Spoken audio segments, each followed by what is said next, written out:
नमस्कार, दूरदर्शन हिमाचल देख रहे सभी दर्शकों का बहुत बहुत स्वागत। मैं हूं आपके साथ हेमलता शर्मा।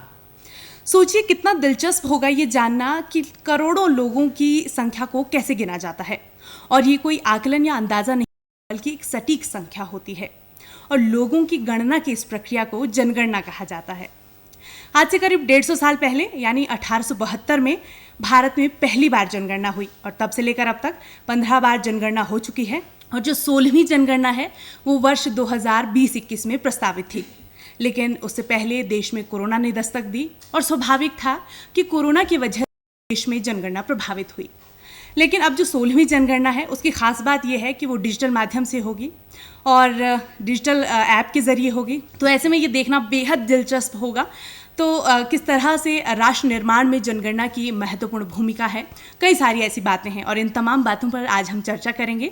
और इस चर्चा के लिए आज हमारे साथ मौजूद हैं जनगणना विभाग हिमाचल प्रदेश संयुक्त निदेशक दिनेश कुमार। दिनेश जी, बहुत बहुत स्वागत है आपका हमारे इस कार्यक्रम में। Thank you very much madam. Sir, कार्यक्रम की शुरुआत करते हैं और मैं शुरुआत मूल सवाल से करना चाहूँगी क्योंकि बचपन से हम सुनते आए हैं कि जनगणना हो रही है, अधिकारी हमारे घर आते हैं, बहुत सारी जानकारी एकत्रित करते हैं। लेकिन सर, आखिर जनगणना की कैसे जाती है, ये थोड़ा सा विस्तार से बताएं। सर्वप्रथम मैं DD प्रदेश का धन्यवाद देना चाहता हूँ कि उन्होंने मुझे अवसर दिया कि मैं आम जनता को जनगणना के बारे में कुछ जानकारी दे सकूँ। तो जनगणना जैसा सी शब्द से ही विदित है, लोगों की गणना करना जी। पर जनगणना का काम केवल लोगों की गणना ही नहीं, इसके बहुमुखी आयाम हैं, इसका उपयोगिता बहुमुखी है। जैसा कि आपको पता है, आपने आम जनता को बताया कि 1872 में ये शुरू हुई। 1872 में इसे नॉन सिंक्रोनस बेसिस पे शुरू किया गया था और 1881 में इसे सिंक्रोनस बेसिस पे शुरू किया गया था। यानी कि पूरे देश में एक साथ जनगणना जो की गई वो 1881 से शुरू हुई जी। जनगणना हम आमतौर पे जो फील्ड ऑपरेशन हमारा 2 भागों में होता है जी। हाउस लिस्टिंग ऑपरेशन और दूसरा जो फेज़ हमारा है वो पॉपुलेशन एन्यूमरेशन, जिसमें हम वास्तविक लोगों की जनगणना करते हैं। जनगणना के लिए हमने एक रेफरेंस पॉइंट बनाया है। 20 दिन के अंदर हम पूरे देश की जनगणना करते हैं जी। तो मैं आपको थोड़ा सा विस्तार में फेज वाइज बताना चाहूँगा। जी बिल्कुल बिल्कुल। देखिए, जो भी लोगों के सामने होता है वो तो फील्ड ऑपरेशन जो हमारा होता है वो सभी लोगों के सामने होता है, फेज़ 1 और फेज़ 2। पर उससे पहले हमें इसके लिए फ्रेम तैयार करना होता है जी। फ्रेम मतलब एक ऐसा फ्रेम जिसे एक पर्टिकुलर डेट के ऊपर फिक्स कर दिया जाता है। उसके बाद राज्य सरकारें उस फ्रेम में कोई भी छेड़छाड़ या उसको बदलाव नहीं कर सकती जी। तो फ्रेम शुरू करने का हमारा काम 2017 से ही शुरू हो गया था। कई सर्कुलर हमने निकाले राज्य सरकार के लिए, जिसमें गांव, ward, municipal corporation, municipal council, नगर पंचायत, तहसील, डिस्ट्रिक्ट, इन सबको एक पर्टिकुलर डेट जो शुरू में 31 दिसंबर 2019 थी जी, परंतु कोविड के कारण हम इसे फर्दर 6 महीने के लिए एक्सटेंड किया और अब इसको आज की डेट में 31/12/2022 को फिक्स किया गया है जी। तब तक राज्य सरकार फ्रेम के अंदर या अपनी एडमिनिस्ट्रेटिव यूनिट्स के अंदर चेंज कर सकती हैं, पर 31/12/2022 के बाद रेवेन्यू एडमिनिस्ट्रेटिव यूनिट जो मैंने आपको बताया उसमें किसी भी प्रकार का कोई चेंज नहीं किया जाएगा। उसी फ्रेम के ऊपर हम सेंसस करेंगे जी। सेंसस का फर्स्ट फेज 45 है जी, 45 डेज, जिसमें हम हाउसिंग सेंसस, एमिनिटीज और एसेट्स, ये 3 कैटेगरीज में इंफॉर्मेशन हम आम जनता से कलेक्ट करते हैं। हाउसिंग की कंडीशन कैसी है, कच्चा घर है, पक्का घर है, उनके पास एसेट्स क्या क्या है, टीवी है, फ्रिज है, मान लीजिए और कार है या नहीं है, या अन्य प्रकार रेडियो है या नहीं है, इस तरह की एसेट्स उनके पास है या नहीं है, और सुविधाएं जैसे किचन है या नहीं है, या उनके पास दूसरी सुविधाएं जो आमतौर पे घर में होनी चाहिए है या नहीं है। इसके अनुसार हम फेज़ 1 को कंप्लीट कर देते हैं जी। फेज़ 1 हमारा पूरे देश में अलग अलग समय पर भी हो सकता है जी। कहीं मान लीजिए हिमाचल में ये अप्रैल मई तक चल सकता है और तमिलनाडु में ये जून से लेके जुलाई तक चल सकता है जी। लेकिन फेज़ 2 जिसमें हम पॉपुलेशन एन्यूमरेशन का काम करते हैं यानी कि लोगों की गणना, वो 20 दिन का होता है, जी 9 फरवरी से 28 फरवरी जी।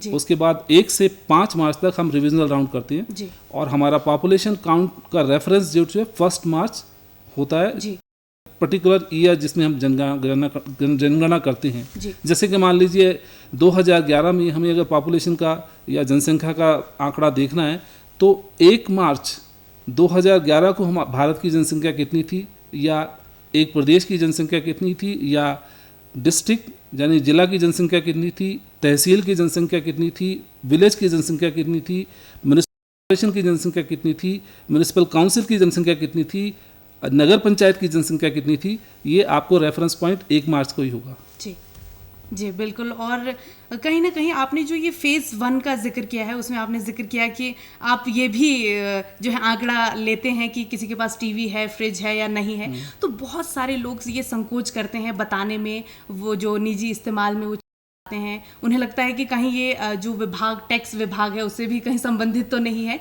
तो ऐसे में उनकी जागरूकता के लिए क्या कुछ कहना चाहेंगे? आपने बहुत अच्छा सवाल पूछा। ये मैं आपको जानकारी देना चाहता हूँ कि जनगणना हम जनगणना अधिनियम 1948 के अंतर्गत करते हैं जी और जनगणना के अंतर्गत एकत्रित किए जाने वाले आंकड़े पूर्ण रूप से कॉन्फिडेंशियल होते हैं।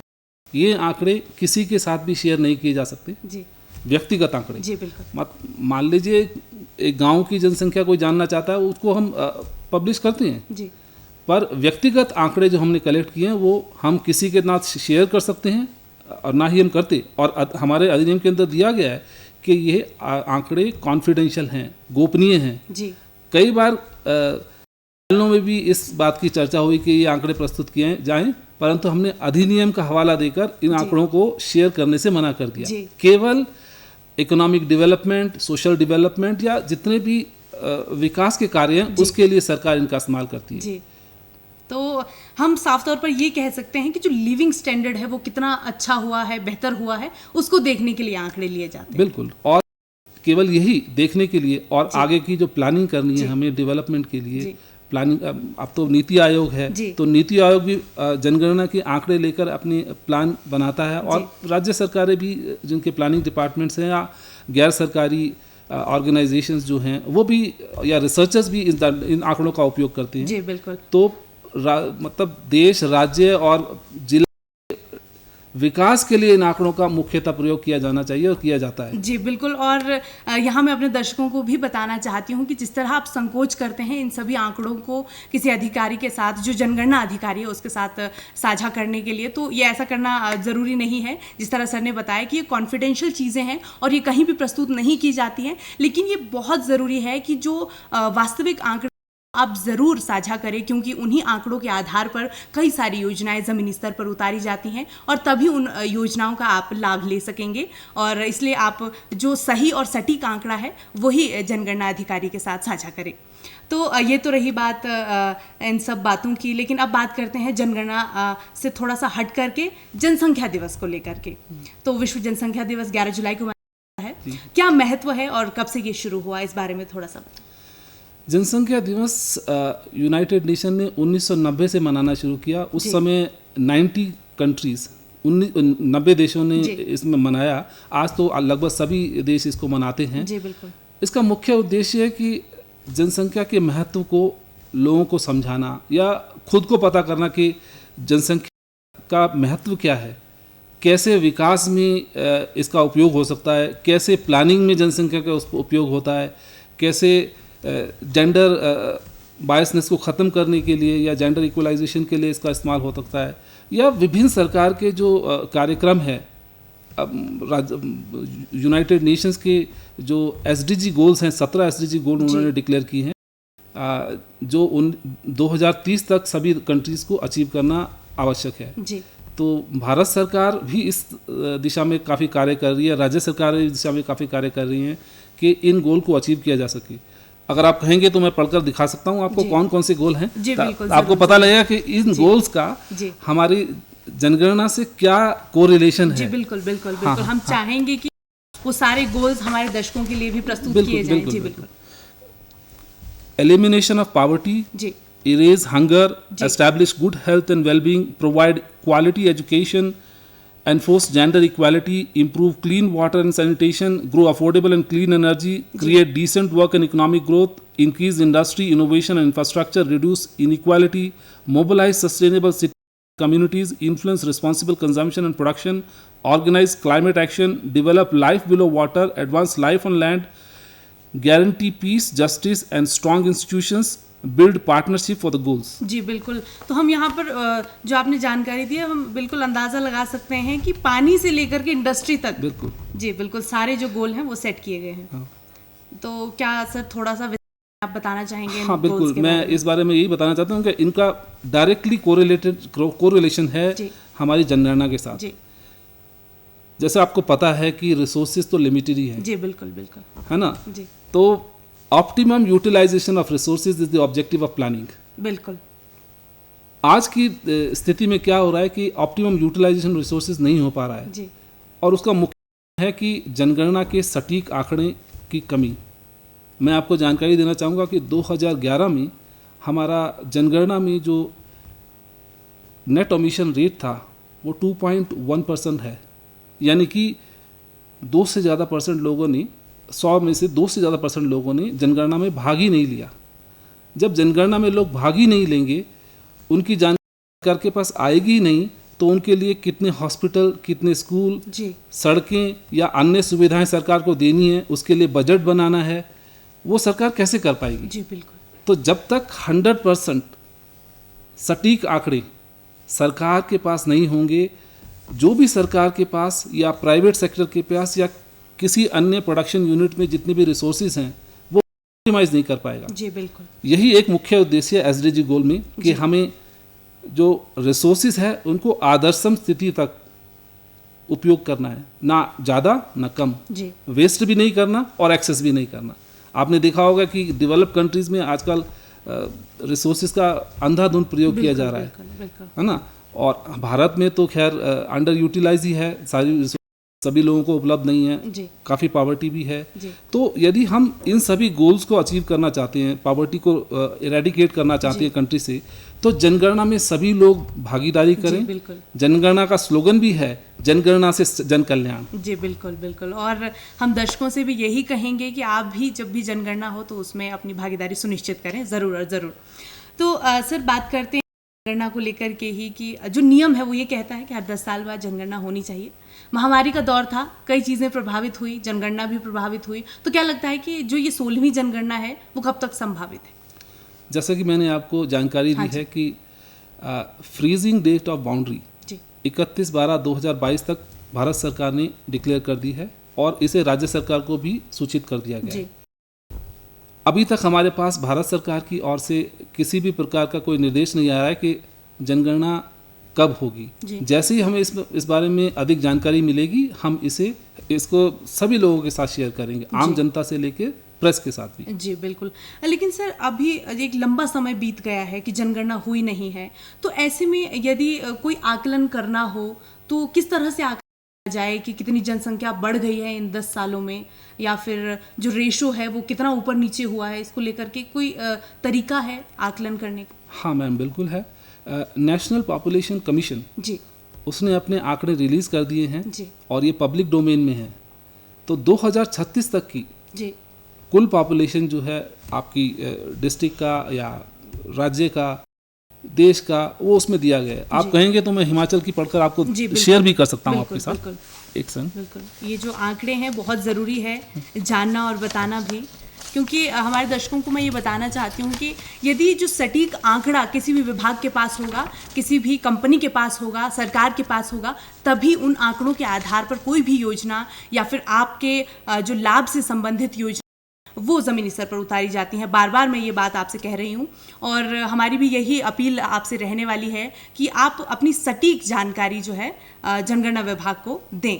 जी सर, प्लीज़ आंकड़ा प्रस्तुत। हाँ, देखिए 2011 की तो एक्चुअल फिगर है हमारे पास। हिमाचल प्रदेश की कुल जनसंख्या 68,65,000। जी 2026 का एस्टिमेटेड पॉपुलेशन है जो नेशनल पॉपुलेशन कमीशन ने डिक्लेयर किया है 31,58,000। जी 2021 का एस्टिमेटेड पॉपुलेशन है 73,94,000। 2026 का है 75,79,000। 31 का 77,12,000। और 2036 का 77,85,000। मेल फीमेल का बाइफिकेशन भी है, पर मैं सेक्स रेशो में आपके पास आऊँगा। जी सेक्स रेशो जैसा कि सेंसस में 2011 रिकॉर्ड किया गया था 972 जी पर 1000 female male 972 females are available. जी 2016 में ये 972 है एस्टिमेटेड, जी 21 में 972 और मोरलेस 972 आपका 2026 में भी है। जी पॉपुलेशन डेंसिटी हमारी 123 थी हिमाचल की जी पर स्क्वायर किलोमीटर। जी 26 में 129 एस्टिमेटेड है ये, और 2021 में भी 133 है। Population broad age group wise में भी हमने इसको दिया है। जी 2011 में 18 साल और उससे अधिक पॉपुलेशन हमारी 47 लाख है। 0 to 14 population 0 to 14 age group 17,78,000, 15 to 59 43,73,000 and 60 plus 71,000। जी मीडियन एज में आपको बोल सकता हूँ कि हिमाचल में 28.22 है। जी जैसा कि आपको पता है कि भारत की जो जनसंख्या है उसमें यंग पॉपुलेशन का शेयर ज़्यादा है। यदि पूरे विश्व के अन्य देशों का मुकाबले देखा जाए तो हमारे पास यंग पॉपुलेशन ज़्यादा है। Median as is 22। जी बिल्कुल। पर ये धीरे धीरे ये बढ़ती जाएगी। 2016 में ये 30.3 है, 27.55 है 2021 में, और 2026 में 34.84। जी मैं ओल्ड पॉपुलेशन के बारे में एक चीज़ कहना चाहूँगा कि जैसे आपको सबको पता है कि विश्व में प्रत्येक 8 व्यक्तियों में से एक व्यक्ति ओल्ड एज में है, यानी कि अबव 60 ईयर ऑफ एज। आज की स्थिति में भारत में या हिमाचल में ओल्ड एज प्रॉब्लम की समस्या की ऐसी कोई बड़ी गंभीर स्थिति नहीं है, पर आने वाले समय में जब हमारी भी पॉपुलेशन अन्य डेवलप्ड देशों की भांति ओल्ड एज हो जाएगी तो हमारी रिक्वायरमेंट भी उनके लिए होंगी। जी बिल्कुल। जैसे जेरियाटिक मेडिसिन, जी ओल्ड एज पॉपुलेशन के लिए देखना, जी ओल्ड एज पॉपुलेशन के लिए स्पेशल कुछ प्रोविज़न करना, क्योंकि वो old age population dependent population है, उनका इनकम कुछ ना कुछ होना चाहिए, या पेंशन या किसी और फॉर्म में। तो ये भी हमारा कर्तव्य या ड्यूटी है कि ओल्ड एज पॉपुलेशन का ध्यान रखा जाए समय के साथ। बिल्कुल बिल्कुल, और बहुत ज़रूरी है। तभी प्रदेश सरकार की अगर हम बात करें तो वृद्धा पेंशन जैसी जो योजनाएं हैं वो जो हमारे वरिष्ठ नागरिक हैं उनको लाभ दे रही हैं। छोटा सा सवाल यहाँ मन में आया है कि ये जो अनुमानित आंकड़ा आपने हमारे साथ साझा किया है, तो ये जो अनुमान है किस आधार पर ये अनुमान लगाया गया है सर?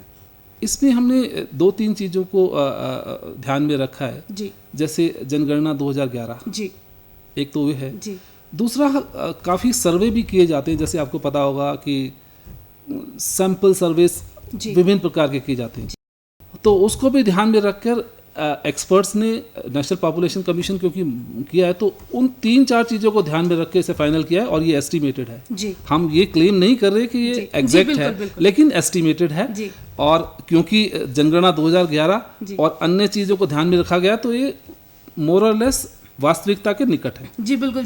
जैसा कि हमने संभावित शब्द का इस्तेमाल किया, तो ये हो भी सकता है, नहीं भी हो सकता है, लेकिन जो सटीक आंकड़ा है वो जनगणना के बाद ही सामने आएगा।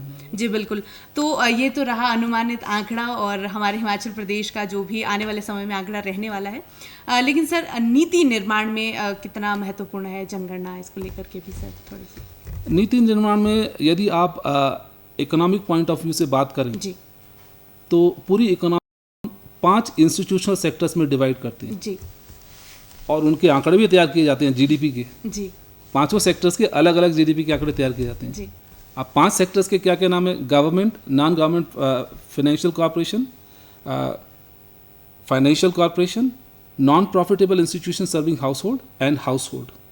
तो हाउस होल्ड इंस्टीट्यूशनल सेक्टर है, उसी के बारे में हम जनगणना कर रहे हैं। हाउस होल्ड की डेफिनेशन जनगणना की जो है, यानी कि जनगणना परिवार, उसकी डेफिनेशन है कि a group of people living together and having food from the common kitchen. Group of people में बी रिलेटेड और अनरिलेटेड, यानी कि एक ऐसा समूह व्यक्तियों का जो एक साथ रहता है, आपस में संबंध हो या ना हो, और एक कॉमन किचन से खाना लेता है, उसे हम जनगणना परिवार कहते हैं। 2011 में अगर आप देखेंगे तो भारत में कुल जनगणना परिवारों की संख्या 24 करोड़ 50 लाख के से ज़्यादा थी, और हिमाचल में 14 लाख कुछ 50,000 के करीब आसपास थी। तो ये तो जनगणना परिवार के बारे में बात की। अब यदि आप इसको कोरिलेट करें, यानी कि आप व्यक्ति हैं एक, जी बिल्कुल। आप किसी परिवार में रहती होंगी जी और वो परिवार किसी गांव या वार्ड में रहता जी होगा, बिल्कुल बिल्कुल। वो वार्ड किसी म्यूनिसिपल कॉरपोरेशन यदि अर्बन है, जी। म्यूनिसिपल काउंसिल या नगर पंचायत में होगा, तो वार्ड से मिलकर म्यूनिसिपल कॉरपोरेशन बना, वहाँ विलेज जी परिवारों से मिलकर विलेज बना, और तहसील लेवल पे दोनों को ऐड कर दिया जी गया। बिल्कुल। तो तहसील में रूरल अर्बन आ गया हम।